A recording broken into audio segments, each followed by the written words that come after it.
And it is unbelievable what is happening in Germany right now. A person is brutally shot, and instead of showing mourning and respect, some media outlets use the opportunity to destroy his memory a second time. With lies, with slander, with disgusting insinuations. It is an execution after the execution, and it shows how perfidious the smear campaign has become in this country. Just look at what Stern publishes. It says that the right-wingers are allegedly staging themselves as victims. How shabby is that? Someone is being killed in cold blood, and his supporters are accused of victim playing. Excuse me, but if one of us is brutally executed, who is the victim? Of course, the murdered person himself and all those who share his beliefs, people who are in daily danger of also becoming the target of violence for their opinions. And it didn't stop with that one article. A whole wave of reactions struck in the same vein, so much so that even the US State Department had to intervene. You have to imagine that. The US announced that it would revoke visas for people who make fun of this murder or relativize it. Normally, I don't think anything of reporting other people somewhere, but in this case, I say it's right. Anyone who mocks the murder of a family man, who posts videos about it on the internet, contributes to the brutalization of our society. That is the most evil of the evil, but it doesn't stop here. Look at Halle, 2019. An assassin wanted to cause a bloodbath in a synagogue, shot 2 people because he couldn't get in. Or remember the murder of Kassel Regional President Walter Lübcke, who was shot by an extremist because of his stance on refugee policy. We have long had a series of politically motivated acts of violence in Germany, and every time certain media try to do that, and that is precisely where the real scandal lies. This framing, this constant stigmatization of people drives society further apart. We have already experienced it. Not only in this case, but also in countless other situations. Again and again, dissenters are demonized. And once public opinion has been poisoned in this way, it doesn't take much for someone to take the next step and resort to violence. We are seeing how the political mood is changing massively.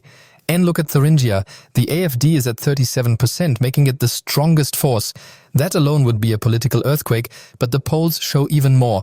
Another 7% of citizens can imagine voting for the AfD. This results in a voter potential of 44%, almost half of the people.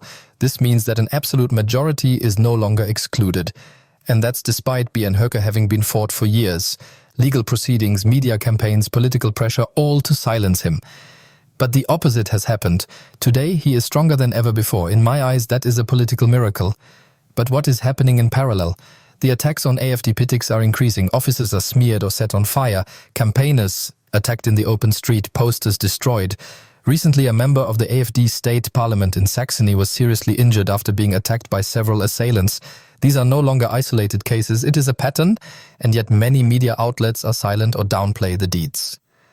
At the same time, we are experiencing a massive restriction of reach in social networks.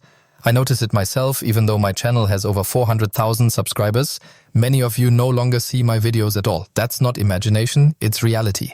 That's exactly why I'm telling you, subscribe, and that's why I'm saying that there is currently no other party besides the AfD that clearly and openly stands up for freedom of expression and democracy. Everyone else caves in as soon as it gets uncomfortable. The Charlie Kirk case personally shocked me deeply. This is not just about the murder of a family man, but also about a political climate that is so poisoned that even after such an act, gloating and ridicule are poured over him.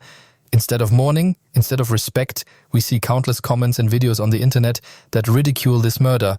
This is not only indecent, it shows how far moral brutalization has already progressed. And it is not only in the USA that it is finding fertile ground. Here in Germany too, there are increasing signs that political violence is increasing. We remember the murder of Walter Lübcke, the attack in Halle, the recent attacks on AfD members of parliament during the election campaign. These events are no longer marginal notes, but a serious warning signal. And anyone who believes that political murders are only an American problem is greatly mistaken. In the end, this case shows us something fundamental. When political debates become so poisoned that people only see each other as enemies, then a society loses its center. Violence, no matter from which camp, destroys trust and freedom. We should all learn to express the sharpest criticism clearly, but never cross the line to dehumanization. Because democracy thrives on the clash of ideas, not on hatred of people. And now my appeal to you, subscribe to this channel, click the bell, Share this video everywhere in WhatsApp groups, on Facebook with friends and family. Every voice, every support counts, because only together can we stand up against these restrictions that artificially cut our reach. And one question at the end. Do you believe that this